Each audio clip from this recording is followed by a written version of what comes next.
ভিতরে শুধু রাজনীতি নাই, গোটা বিশ্বকে রাজনীতিকে আমি শিখাই, অর্থনীতি শিখাই, পৃথিবী চলবে কিভাবে তা আমি দেখাই।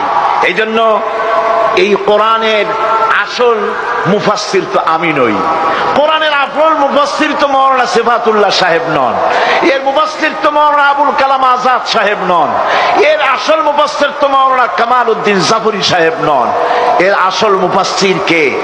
কোরআনের আসল মুফাসসির, জেনুইন অথেন্টিক ইন্টারপ্রেটার, আল্লাহর পক্ষ থেকে নিয়োগ প্রাপ্ত মূল মুফাসসির যিনি, মূল তরজমানুল কোরআন, কোরআনের ভাষ্যকার যিনি, তিনি হচ্ছেন সর্বকালের সর্বযুগের সর্বশ্রেষ্ঠ মহামানব বিশ্বনবী জনাবে মুহাম্মদ রাসূলুল্লাহ সাল্লাল্লাহু আলাইহি ওয়াসাল্লাম।